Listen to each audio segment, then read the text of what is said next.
And there was this like aha moment for me, or moments, where I thought that could have been me. Like I did nothing to deserve the lot in life that I had been given.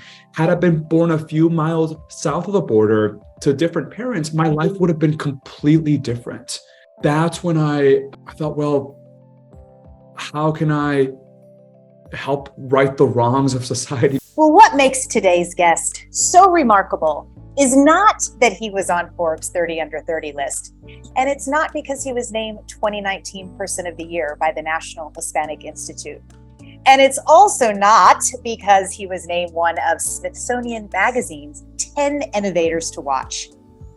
While just one of those things would, of course, be wildly impressive and are, what actually makes today's guest, entrepreneur Arturo Elizondo, so remarkable is that after graduating from Harvard, with so many incredible opportunities within his grasp, he took a long, hard look at our broken food system.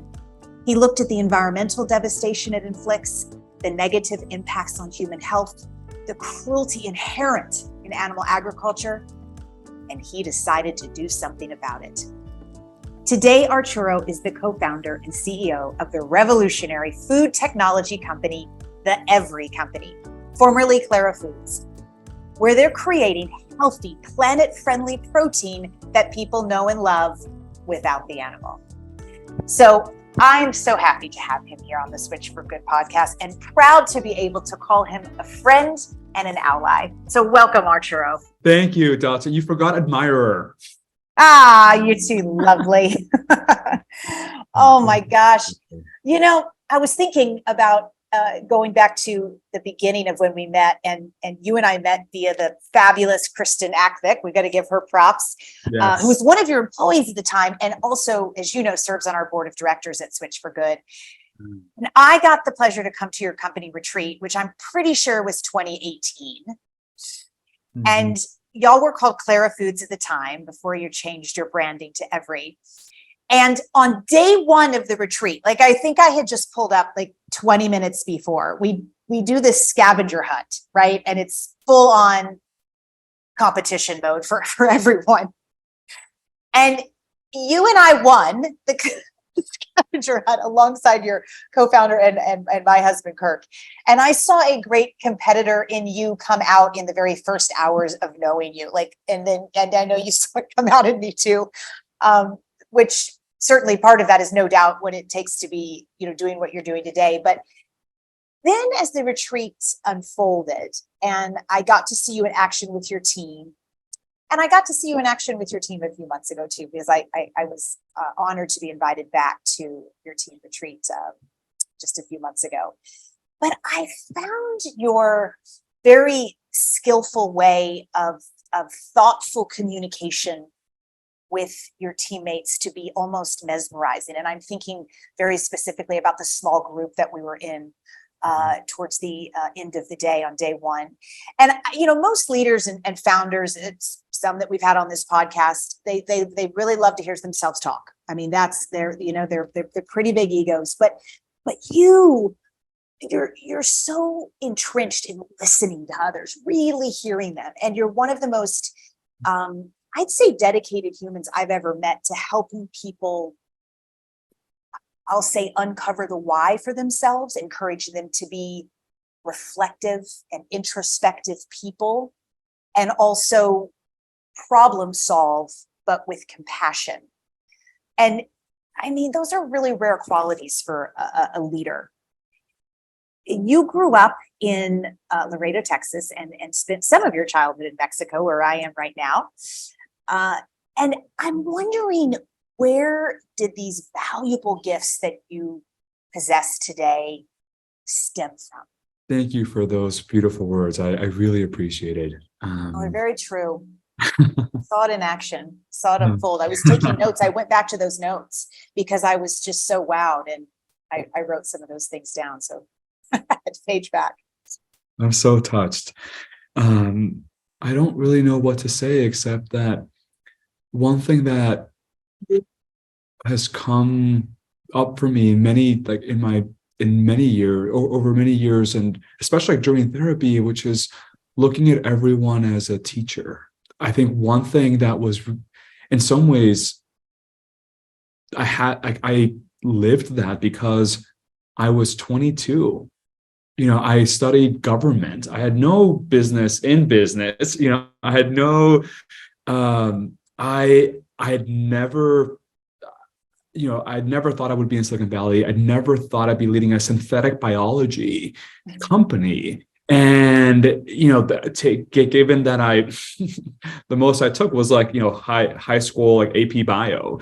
And so I think early on, I knew that the way that I was going to fulfill this mission in the world is by relying on others and like knowing that I wasn't going to have all the answers, and like being humble, like accepting the fact that I'm not going to be the smartest person in the room. I'm not going to know everything, and that I can learn a lot from others to help avoid mistakes, right? That there are so many amazing founders and people who've been there, done that. And I thought, look, what I can do is avoid, I don't want the company to fail for any reason. And I don't want to be a liability for the company. And so how can I put myself in a place where we let ideas surface so that we can make the best decisions, because I have no agenda but to fulfill our mission, to transition the world to an animal-free future, and the more people we can get, the best ideas we can get front and center and actioned on, the better the company will be for it, and hopefully the better the world will be for it. As you just mentioned, so you have you studied and you have a degree in government and comparative politics from Harvard. Yet when you graduated, I'm assuming, or maybe a bit before, you took a hard look at our food system. And something that I uncovered was that you studied food security in Geneva. So is that part of what made you say, okay, hold on a minute, as far as our food system goes? Yeah, it was this whole, I came in to really, like, the world, and my worldview is about, from a very early age, like, how can I improve the lot of others? Like, I knew how lucky I was. I grew up on the border between Texas and Mexico, on both sides, actually. And I grew up on the Texas side, but my dad worked on the Mexican side, and he would cross the border every morning to go to work. And I would go with him on the weekends, and I would see little kids my age who were 6 or 7, like me, who had no shoes, who were selling gum on the street. And there was this like aha moment for me, or moments where I thought, that could have been me. Like, I did nothing to deserve the lot in life that I had been given. Had I been born a few miles south of the border to different parents, my life would have been completely different. And so that's when I thought, well, how can I help right the wrongs of society, because our world needs so much help. And I carried that with me when I went to, and I loved animals throughout, but I never thought about where my food came from. I was in Texas, and I grew up eating a carne asada every weekend, barbecues, and then my 2 extra breakfasts every morning, like every good Mexican. And I never really thought about where my food came from until I went to Harvard, studied government. I started interning at the U.S. Department of Agriculture, where we oversaw and regulated every slaughterhouse in the country. And that's when I really got to understand and make the connection that the food I was eating were like animals grown in these industrialized, farms on top of each other, and that it's impossible to have an ethical food system when it's predicated on growing beings the fastest and cheapest way possible. And that's what kind of led me down this path. And I went to Geneva to study diplomacy and focused on food security, really as an excuse to learn more about the food system, because I had just gone vegetarian. I wanted to learn more about the food system. And then I learned about beyond the ethics, like the environmental, and really like the demand that in the US, it's less than 5% of the world population, and we slaughtered over 1 million animals per hour just in the US. And then looking at global food security, I learned like China consumes now more than double the amount of meat of the US, and it consumed more than double its own meat consumption in less than 20 years.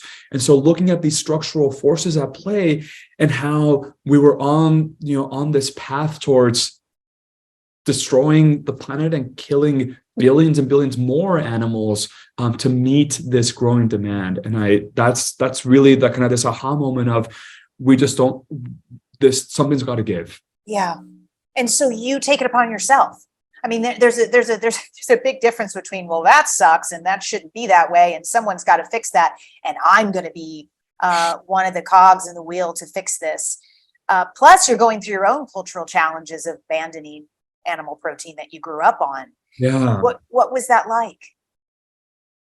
I mean, there was it was tough, but also like awesome, because I had this horrible habit when I was growing up, and I'm working to unlearn that, like in this company. But there's like, I love knowing the right answer. Like I was that kid in school that was like, if I didn't know the answer, I was just like, I had to look it up. I had to like open up the book and find the answer to something, because it would eat at me if I didn't know the answer to something.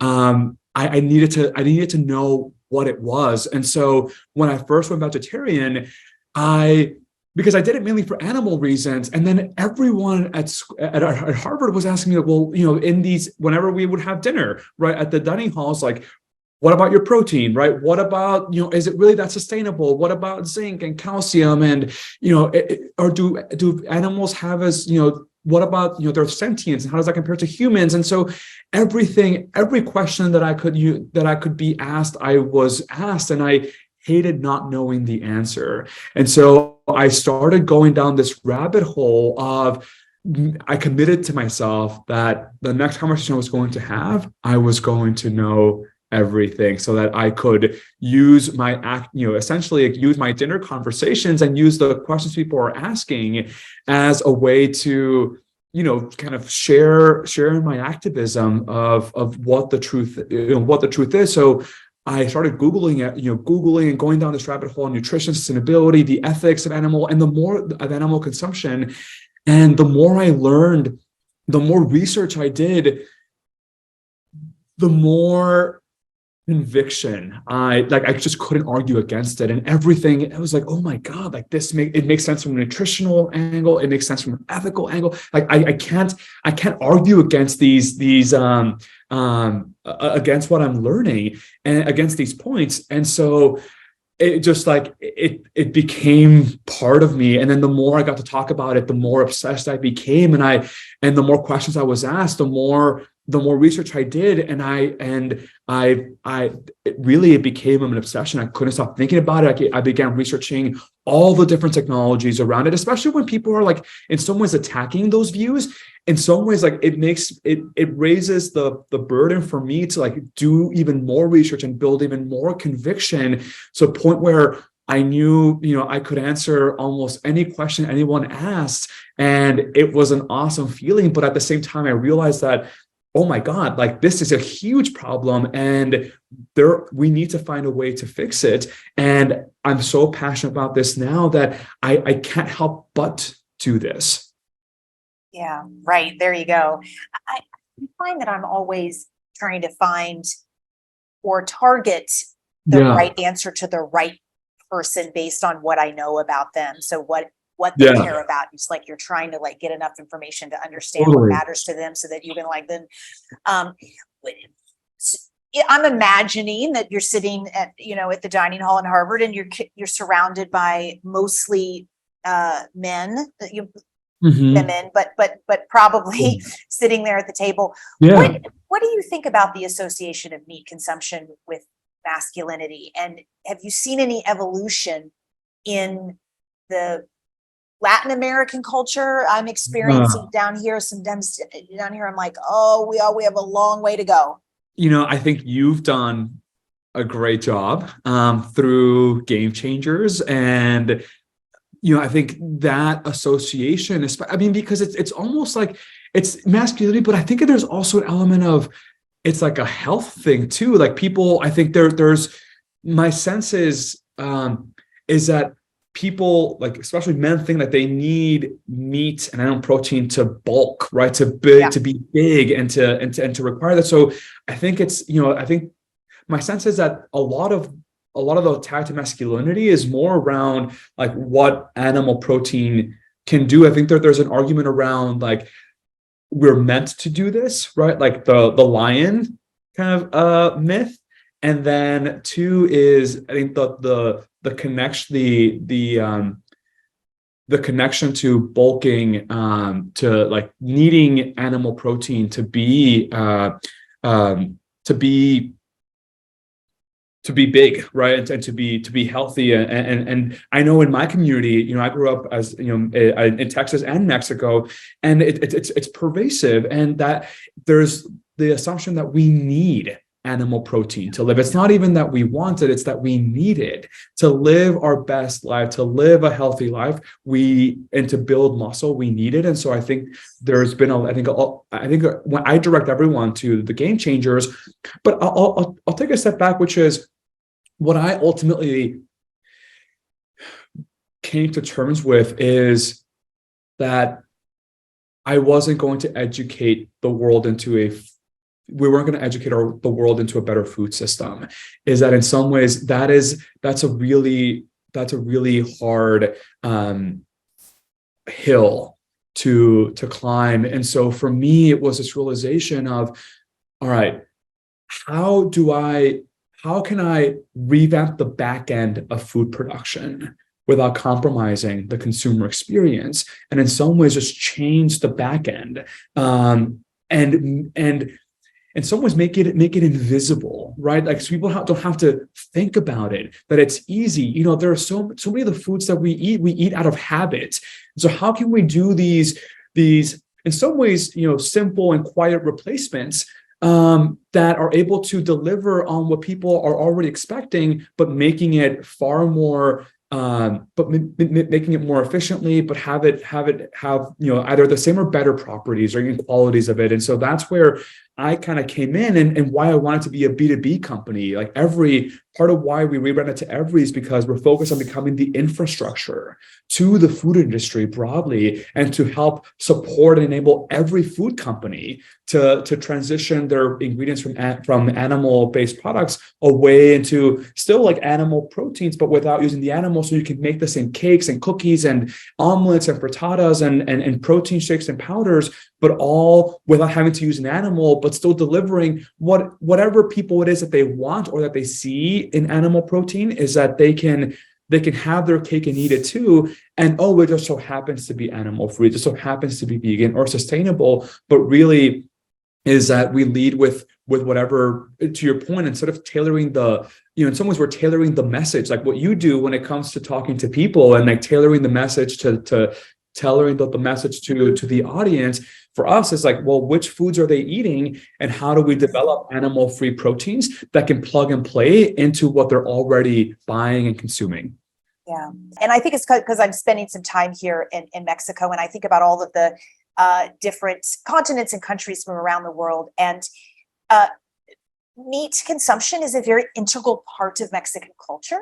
Yeah. Yet it's not in Asia and Africa, right? Well, it is now, unfortunately, because the West has, we've come over and given them these bad ideas, but really only for the last 30, 40 years.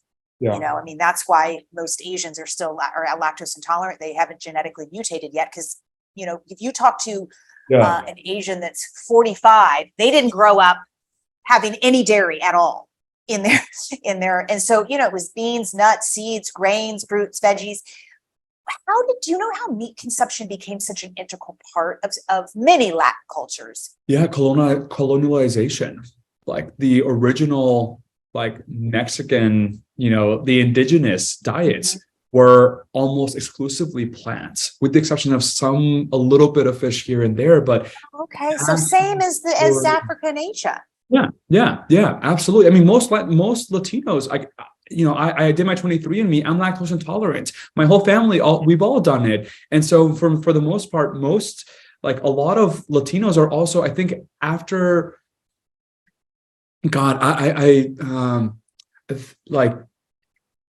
so I think predominantly like Asian Americans, African Americans, and also Latinos, I think the majority of each group is lactose intolerant. I know the Latinos tend to be lactose intolerant as well, but there is just a huge, and that's obviously dairy protein. On the meat side, it's the colonization that then became, that it became a part of the diet, and the land is, now Latin America is a major producer, right, and supplier of meat and animal protein broadly.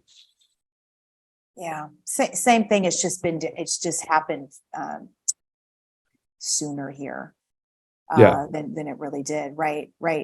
So you have this degree in government and comparative politics, and we've heard a bit of your story of this, massive awakening that you have inside of you, and you decide to do something about it.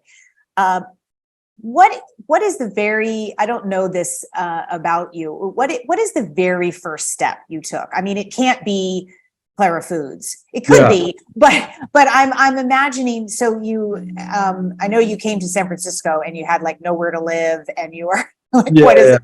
Yeah. So what do those first days look like when you said, I'm gonna fix the food system? Well, it wasn't even the thing is, I also started it was a gradual transition. I mean, I interned at the USDA in 2010, 13 years ago. That's right. And so it's been this it was also a lot of exposure over time. It wasn't until senior year, after I came back from Geneva, and then I went fully vegan after taking a philosophy class at Harvard, and I read this book from Peter Singer on animal liberation, so it was the philosophical angle that just really was the last nail in the coffin, and I was like, okay, I'm doing this. No, it's a new lease on life. There's no nails. Yes. It's a new lease on life, and I that was also when I started learning about all these, about Hampton Creek, now just right, Beyond Meat, and it gave me so much hope that there's cool tech that you can use, and so maybe there's a way to use companies in the private sector and the market to help make these transitions easily. Because again, I came at it from my mom, even to this day, my dad, they know how much this means to me. I've dedicated my entire life to this. I gave up everything to focus on fixing our food system, and their favorite meal is still steak. And and as much as I tell them how sad it makes me feel, I realize that it's hard. We all know we need to go to the gym, and how many of us do it, including myself. We're eating, even I'm plant-based, but I still eat my junk food, even though I know I should be eating a little bit more salads. And so I know that these habits are hard. And so to answer your question around what was the step I took, it was I started interviewing with a bunch of different companies, and I wasn't excited about any of them. And this is in San Francisco after you left the USDA and you just moved there. So this was after my senior year at Harvard. Okay, this is right after Harvard. Okay. Basically saying, well, maybe I'll focus on food later on, but I need to develop skills, right, to be useful to the movement, and also rationalizing that, well, I want optionality as well. I didn't want to pigeonhole myself as the food guy from the very beginning, because what if it didn't work out, right? What if I failed? What was my off ramp? And so what was my exit ramp? And so I graduated I ended up taking an internship with Supreme Court Justice Ernesto Sotomayor, and that was like my ticket to say, okay, I don't need to figure out what I'm going to do after college. I'm going to do this internship and basically buy myself more time. And then when that ended, I was gonna. There were a couple. I was starting to interview with different places, and I realized that what if I, try to do something in food, and what would that look like? And I got this job in the Obama administration, and I called my boss, who was also vegan at the time, Ben, and he calls me and says, and I called him and I was like, I just got this job. I'm so excited to take it. He, it's like exactly what I studied. This is like my path, and then I'll be able to then do other things down the road. It's the best next step for me. And he was like, "What are you doing? Like, why aren't you in San Francisco, like working on food the way that you've been telling me for the last 2 years?" I was talk about all these different companies Wow. doing things. And it was just like this shock for me, because I was expecting him to be so excited for me because of this gig that I got. And I thought, oh, I'll do that later. But when he asked me that, I was like, oh my God, you're right. And I told him, I'm scared. Like, I don't want to fail. I don't want to go out and like do it and then like come like a dog with my leg between my tail between my legs, like I failed and I will have to start all over again, because I wasn't able to make it happen. And in the conversation, I realized like, well, what if I just gave myself like 6 months and allowed myself to just fully lean in and see if I could make it happen, and know that in 6 months later, I could still find a way to get back to DC or go back and do something else. And so it was more so, I think, giving myself permission to pursue and to try it out. And even if it fails, it's okay, because at least I would have the peace of mind to say, at least I tried, and I wouldn't have that voice in my head, especially in my deathbed, saying like, what if? Like, what if I had done it? What if I had tried it? And I know in retrospect, had I not done it, it's like the golden handcuffs. Like it would have been much harder to leave. Like at 22, I had nothing to my name. I literally got to San Francisco with a suitcase and nothing else. I had no job, I had no place to stay. But it's easy being single, being 22, not having any money to figure it out, as counterintuitive as it seems, and having, a mortgage and a nice big salary and a family, and more experience and promotion plans. And so I think in retrospect, that was absolutely the right call. Hey, friends and listeners of the Switch for Good podcast. Yep, that's you. I have some really exciting news. Dotsie and I have started a Switch for Good podcast Facebook group. We created it so we can build a community of fans that will help us improve the show and deliver on the topics that you want to learn more about.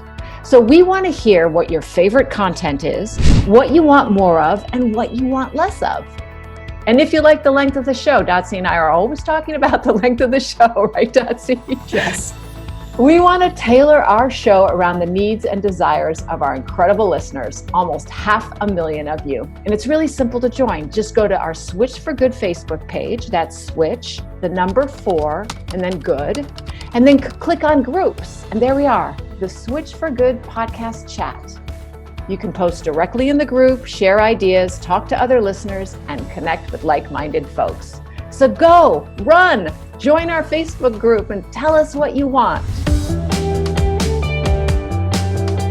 I think that's the next step from really being really scared of failure, is saying, let me try it for this period of time, because it's the everdom that's frightening, right? Yes, now I'm going to go do this. And then it's like this gigantic thing in front of you. It's really smart to say, okay, I'm going to give myself 6 months. So let me ask you, was there anything that happened at the USDA? Because you've been quoted that you said after you left the USDA, you like booked this one-way ticket to San Francisco with no job and no place to stay, and just went for it.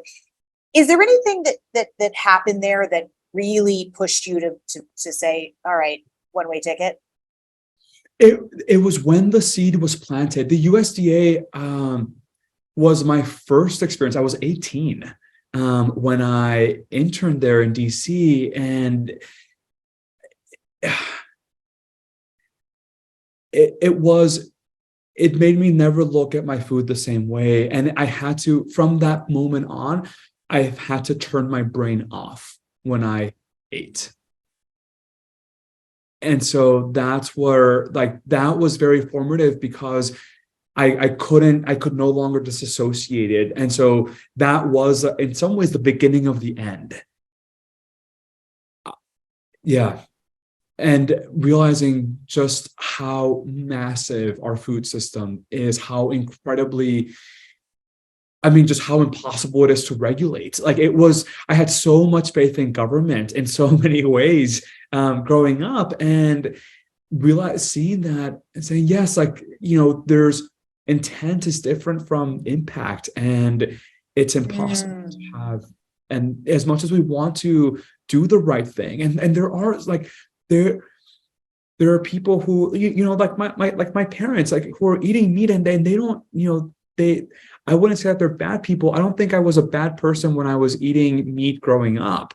And even after the USDA, and I knew it, I had all the best intentions, but in terms of translating intent to action was I think where a lot of us struggle. And I think there are a lot of good people in these different, agencies and organizations, but intent is so different from what is really happening. And when you look at the animal, there's no way, there's no amount of justification that we can do. No, there's not. That's the key that makes us sticky, right? There's so many different ways that people come into the world of moving from eating animals to eating plants, but I haven't found anything stickier than finally just accepting the ethics, because we give up on ourselves. So every other reason, give up on ourselves and everyone around us. So the planet, the environment, our kids, our health, our future, we tend to give up on those things. So it's certainly sticky. So what were those first days like? Where did you stay? How did you survive? What were those first steps, and where you started, down this incredible course that you're on now? I posted on Facebook. Okay. Hey guys, like, I'm moving to San Francisco. If you have any job leads or like any dog sitters, if you know any people who need dog sitters, I'm happy. I am in. And actually, a friend of mine, a family friend of mine, had a friend in DC, and he called them up, and they offered me a space in their basement. Actually, one of my friends who lived in San Francisco let me stay at his place for a week before, and then I stayed in her basement, in this woman's basement, basically for the first like year of starting the company. I overstayed my visit, and she now became one of our investors, and that was really special. But I started just networking my ass off, like emailing everyone that I knew. Do you know, maybe I go into venture capital and then make my way to food. And I was just trying to meet and get introduced to as many people as possible, so I could find my into the food tech ecosystem.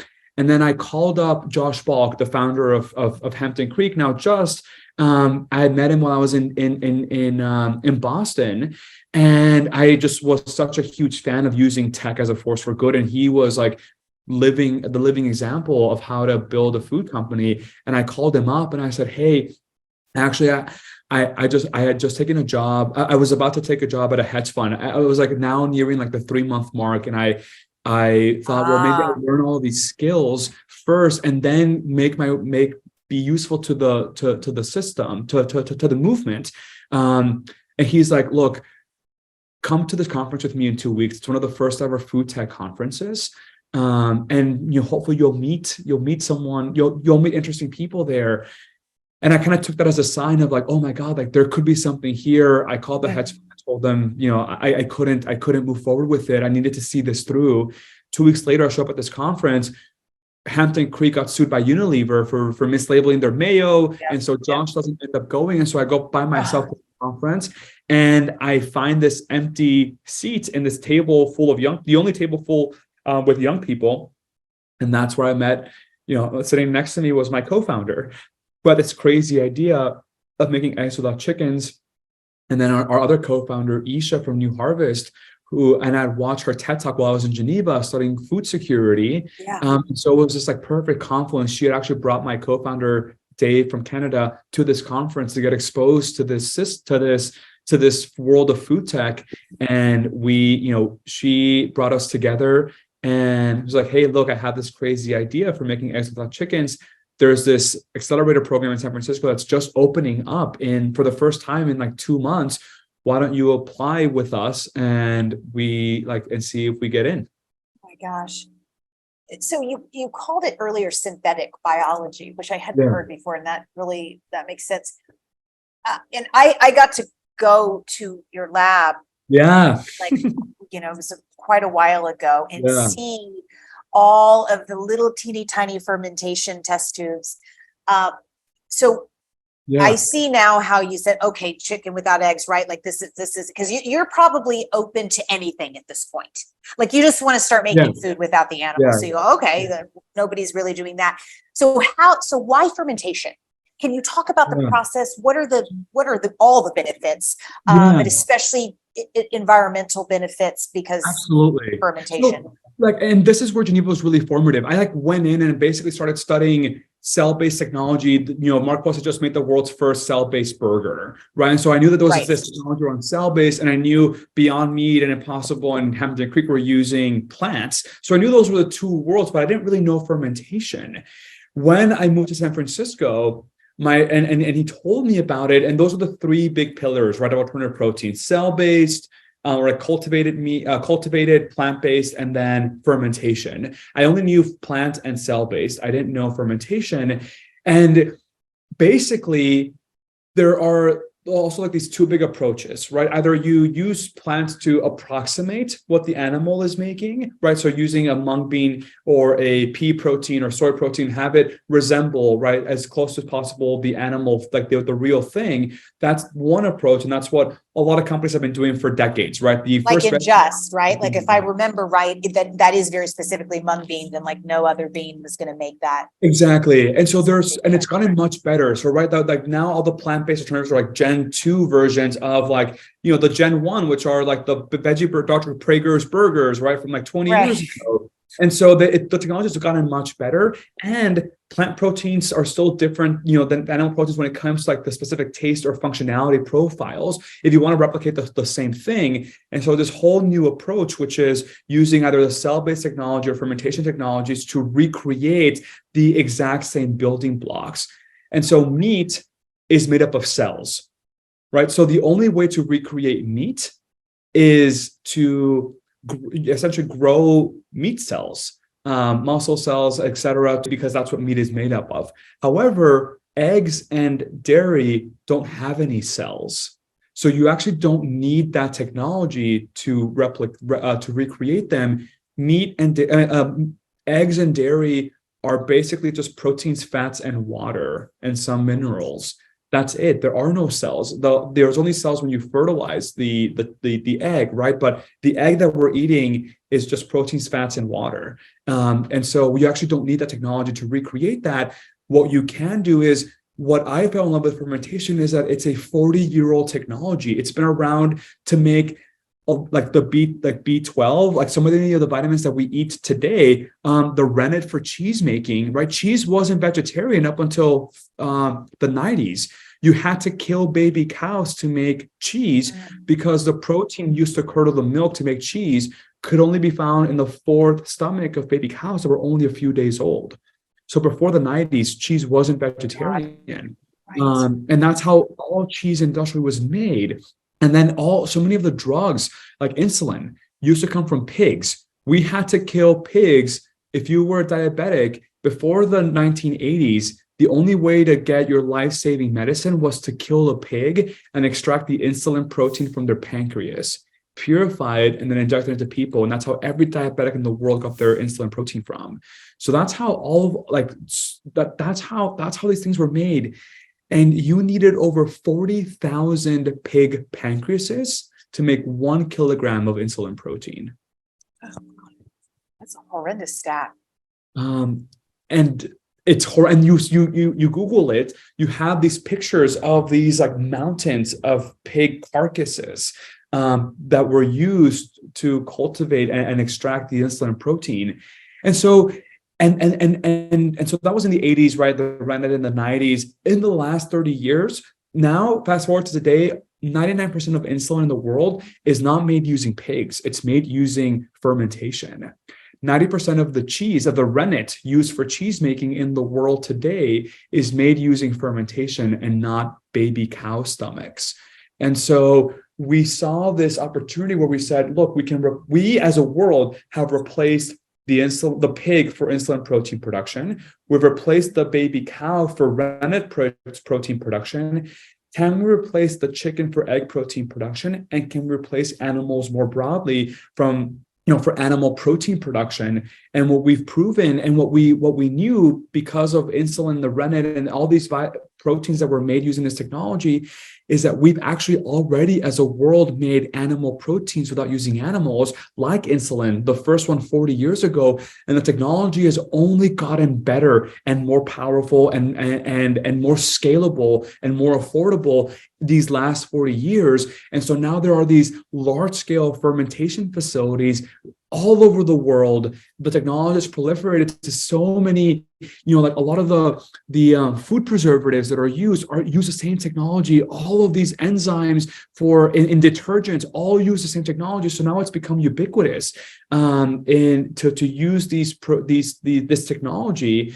And so we wanted to apply that to mass market food like eggs that historically the technology had been too hard and too expensive to really make possible for the mass market food industry. And so that's what our mandate has become. Right. So tell us all the places, because this is not like, scramble eggs. Yeah. I learned that on day one, and I got to taste a shake when I left this year that you did in conjunction with Brendan Fraser and what he's got going on. So tell me all of the places that you're using every technology and what it's solving. Yeah. So we can. Because I'm imagining there's medicines and there's just, So we've made dozens and dozens of different kinds of animal proteins using this technology. And we focused on eggs because that's really where we see a ton of impact, right? And you go to a grocery store and almost, everything, you pick it up, you look at the back of the label and it says contains egg because it's so insidious, right? And part of it's because it's so functional and so, and it's seen as this perfect food. So it's in everything from protein bars to pasta to cakes and cookies and scrambles and even like wine, right? And these other products, other areas where egg proteins are used in very innocuous ways. And so the way that you would see our products come to life, and part of it is we're a B2B company. So we don't really sell to consumers. Our focus is how do we help enable all the food companies so that we can get to our mission faster. So we see on the back of that container in the grocery store instead of eggs. That's what we're after. What you could see, and so where you would see it is we have three different kind of buckets. One is protein fortification broadly. So we have proteins that have very clean taste and very clean flavor profile. So it can serve as a whey replacement in wherever protein fortification is used. So you can make protein bars and shakes and smoothies that have very high amounts of protein, but have no artificial sweeteners, no masking agent. So it's actually a cleaner label option for companies. And so it's better performing in that you require fewer ingredients and it actually tastes better because it doesn't have that milky taste. So you can add it to beverages and products where you don't want that milkiness. You just want something clean. And then not the horrible bloat and stomach distress of whey. Exactly. Yes, exactly. There's no lactose, nothing. It's just a pure, highly digestible protein. And then the second line is our every egg white. And that's the egg white that you can use in every application. So if you can also, we haven't launched it yet, but you can use it as a scramble to make, or to make omelets, etc. But right now the main application is bakery. So making the macaroons that we launched last year, the meringues and angel food cakes, and as a binding agent for so many of the plant-based meat substitutes. You see so many of them. A lot of them use egg whites to bind, which is why they're not vegan, because they use the egg whites to improve the bite. So we can actually start replacing some of the egg whites in a lot of different food, and actually every food product. And that's why we called it every egg white, because you can use it in every application in which you could imagine using egg whites. And then the third one is the every egg platform. And that's the one that we're launching soon, which is an egg that you can use in really in everywhere where the $200 billion egg market is used in. Okay. So like that's turning to the boxes on the grocery store shelves of Exactly. every aisle of every shelf. Okay. What is pepsin? Yeah. That So that's that's a problem. Yes. Thank you for reminding me. So those are our three big kind of egg. Those are kind of egg protein platforms. And then we also have this other protein called pepsin, which is used in supplements. So a lot of it helps improve the digestion. It's a protein that helps break down other proteins, and it's actually where Pepto-Bismol got its name from. It used to have pepsin because it helps break down other proteins, so it helps improve digestion for people. Right. Now it's no longer. Now, fortunately, Pepto-Bismol is animal-free. It's now chemical-based, but pepsin is still used in supplements. So when you go to a grocery store like Whole Foods or Walmart or Target, you go to the supplement aisle. There's a section called digestive aids, and you look at those, and you see, if you look at the behind the label, a lot of them will say pepsin, and it doesn't say that it comes from pigs or cows, but that's where it comes from. It's kind of like gelatin. They don't label it as like, oh, pig gelatin or cow, bovine gelatin. Some of them do, but it's very minimal. It just says gelatin. For pepsin, it's very similar, where it just says pepsin. And so we're replacing out the pepsin with some of those companies so that we can essentially, again, and ours is more affordable. It is more efficient, and it's vegan, kosher, and halal. So there's a lot to like from this product. And so we're not just marketing as a replacement. It's like, this actually is a better performing or a more affordable product, or you can add more claims, so you can potentially charge more for those. And so it's a very clean sell for companies. And so for them, it's not, oh, we want to make it vegan. It's, we want to access this new customer base, right? Or we want to improve our bottom line, or we want a better performing product so we can launch new products with it. And so that's been really helpful in changing the way that people think about animal-free products, and instead be able to position them not as a compromise, but as a value add for them. Right. That's exciting. I know that there are people listening that it's like, okay, it's time to give myself 6 months to try this out. And you tried to quit at 3, but I'm going to give myself 6 months. Talk to us about, I want some war stories from the idea to the execution. Because when I first met you, I mean, there was a whole company and there was a whole lab and there was no product yet, which had to be a little terrifying to you and your co-founder as you're believing in it, obviously, clearly, and that's why you are where you are today. But what are some war stories between the 2 times that I got to have the honor to visit and speak about no product to look what you're doing now? It was really more than anything like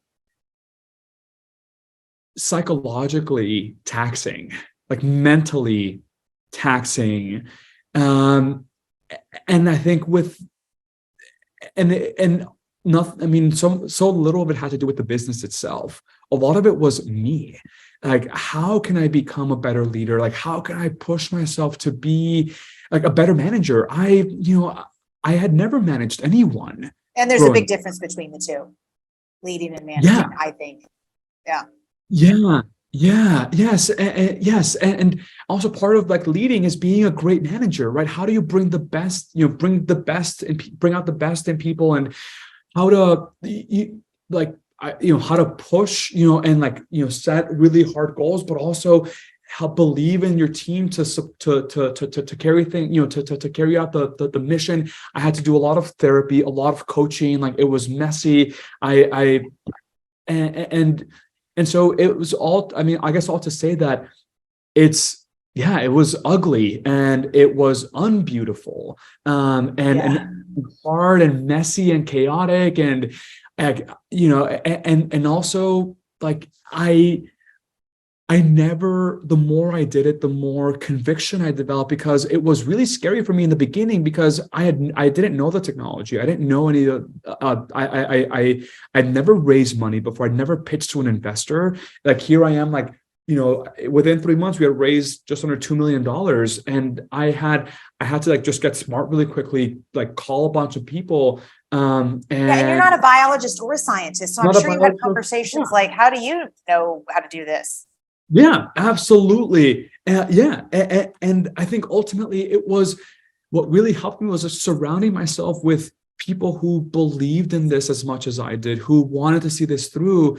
And what I'm realizing as part of my leadership is getting people who are just so much better than me, smarter than me, and who want to be on this journey with me, because it makes it worthwhile. Because when I want to give up, there are people in the trenches with me, and there's nothing more satisfying than like doing a huge high five when we, like, get this deal, and, like, we have someone who's, like, in it with me. And so I would say the war stories were really around, I think a lot of it was, like, feeling inadequate, and it being a lot on me, like, me feeling like I was inadequate, and that I the imposter syndrome, and not knowing what I was doing. And honestly, I think a lot of what's really transformed my life has been a lot of therapy and working with psychedelics, like, as part of, seeing this bigger world, this bigger perspective, and ultimately knowing that there's this knowingness as well that I felt when I moved here, which is, even if I fail, it would have all been worth it, because I am fighting the good fight. And there's nothing more satisfying than knowing that I'm really, like, the satisfaction knowing that I'm helping, that I'm doing my part, that I'm living in alignment with my values. And there is, I walk the world differently, because I have such a deep sense of purpose that even if this company fails, and even if I fail miserably on this, I know that I'm walking the right path and I'm walking the right direction. And maybe it's not this exact thing, but I'm in alignment with what I'm supposed to be doing. And that gives me the peace of mind that I can sleep at night knowing, you know what, this day was hell, and maybe I need to do something else, but in the same path. But now I know that I will never leave the food industry until the last factory farm has been shut down. Yeah, it reminds me a lot of the somewhat singular journey to the Olympics, and I call it running with blinders on, because there's a whole long period of time in the middle there where you're like, head down, blinders on, eye on the prize, keep believing. And people are going, how do you know you will win? And you're like, I don't. Please don't tell anyone. It's like, I have no freaking idea how this is going to end. But you're just like, you can't do it if you don't just stay in it. Like, you know what I mean? You just have to keep believing, and then you deal with all of the things like the imposter syndrome, and have really great therapists but it's like, just don't tell anyone. I don't know what I'm doing, because I don't know what I'm doing. And I have no idea really at the end of the day, but it's a journey that you want to be on. I heard about the rule of thirds, and there was this Olympic. I also am a huge fan of like, what you do, and there was talking about the rule. They were talking about, like, the rule of thirds, that you, like, a third of your days as you're training for something big like the Olympics, like, a third of your days, expect them to be great, expect a third of them to be meh, and then expect a third to be horrible. Because, like, that means that you're pushing yourself enough that you're growing, which is why you're failing in some ways, but you're also having enough satisfaction that you can, that you feel good about it. Because when you're in those, like, when I'm like in those tough days, I'm like, am I doing, like, is this even worth it? Can I just leave? And then, a week later, we get an amazing result, and I'm like, oh my God, like, this was like, I'm totally on the right path, and it's this roller coaster. But when now, more often than not, I have days where I can see the good and know that the bad days are really, again, like teachers for me. Like, well, where did I fall? Where did I mess up? And how can I grow? And I love the growth mindset as well, and that's also what keeps me going, is I'm learning every day. And so it's this, I think, for me, and what I try to encourage others to do, is to find a role that speaks to you on the macro picture, so you have something aligned with your purpose and mission, and alignment in the vision, but also that the day-to-day is also enjoyable, that you're not a martyr, and that you're like, I remember when I played football, I did it for all the wrong reasons, and I hated it. I would pray that it would rain, because I didn't like playing, but I was like, I have to stick it out. And it was miserable. And I was miserable, and I was like, I don't have to go through that. And so I love being a CEO. I love pitching. I love talking about the company. I love the strategy piece. And that's a lot of what I do in my day-to-day. And so there is this really nice confluence of the micro is really fun, like the day-to-day is fun, and I like it, and I'm good at it, but also I'm learning, and I'm messing up, which is good. And also, I'm also steering in the direction of my broader vision. And as people look at their own journeys, is there at alignment? Like, when I was working for a bank, I love the day-to-day, like the investment bank, and I was doing such incredible work. And there was so much intellectual stimulation, so much satisfaction. I was good at it, but I was also learning a ton. But there was no soul. There was no purpose. Like, I'm making the 0.01% richer. And then government was the opposite, where I love the mission, I love the purpose, but the day-to-day I was pushing paper. I hated that I didn't feel like I was really growing and developing myself personally and professionally and intellectually. And so this felt like, this was a line on both the micro and the macro. Yeah. And the psychedelics have helped you to stay, or try to stay zoomed out. How would you describe it, right? Because that day-to-day, but then to be able to step and go, no, keep fighting, you're on the right course. That's what I'm imagining would happen. Yeah. For your brain. Tell me. Yeah, it was really, a lot of it was like trusting myself and believing in myself, like building like self-love. Like, I could not take a compliment. I was almost humble to a fault, where I didn't, it was hard to raise money, because I would say, oh yeah, we're good, but like, there's, I wouldn't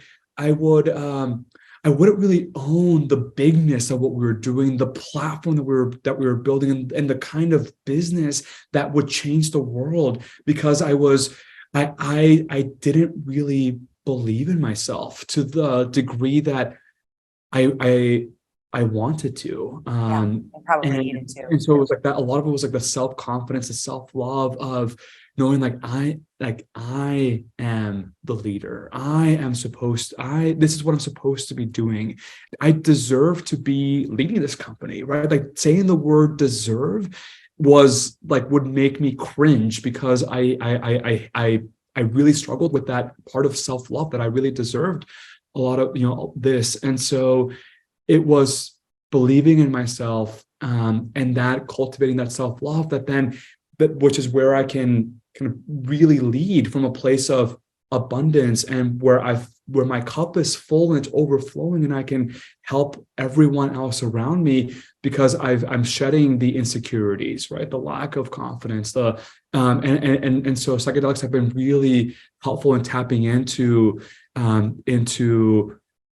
the inner strength and the inner wisdom that I held, and that I have, and then be able to lead from a place of abundance and strength, and as opposed to from a place of like deficiency, or I need from the imposter syndrome. So that's been an ongoing journey.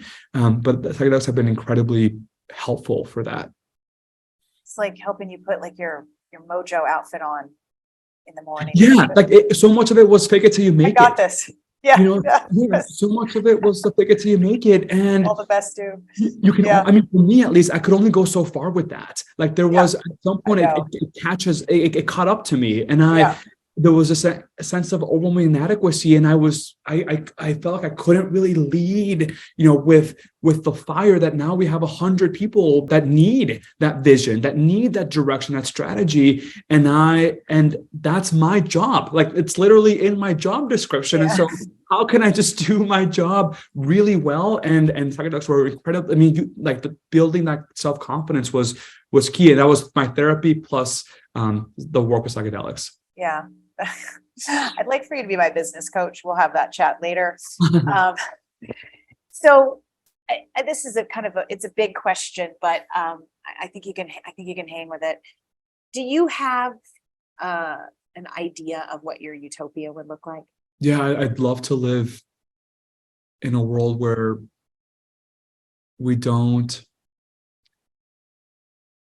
take advantage of others because we can. Enough said. I just have to sit with that. I know you have other things that you need to be doing today. Otherwise, I keep you on for another 2 hours. I'm so grateful. This has been riveting and personally very enlightening and uplifting for me. So I know it has been for our listeners, and I appreciate you more than you know. So thanks for spending the time. Well, thank you, Dotsie. I really appreciate it. And I so enjoyed reflecting on this. Hey, folks. Okay. Back by very popular demand is our plant-powered plate fridge magnet, which you are going to receive for free if you leave us a rating and a review on whatever platform you're listening to this podcast on. So here are the details. Just write your quick review. Does not need to be long, does not need to be a whole story. Just be honest and speak from the heart. Then take a quick screenshot of the review you wrote and email it to us at podcast@switch4good.org. That's podcast@switch4good.org. And include your mailing address so we can send you a power plate. We are doing this because the more reviews we garner, the higher we go in search results, which means more folks will learn about our podcast. So the power is in your hands. Leave us a review and zoom, your power plate arrives at your doorstep. So thank you so much for tuning in today. If we helped you in any way, then click the subscribe button and let's keep hanging out together. We have so much more to share with you. And if you need more information on actually making the switch for good, please visit us at switch4good.org for loads of info. And you can subscribe to our mailing list where you will receive all sorts of super cool gifts, discount codes to our very fave dairy-free products, and a lifetime of powerful health tips. So join us on the journey to Switch for Good. This is the future.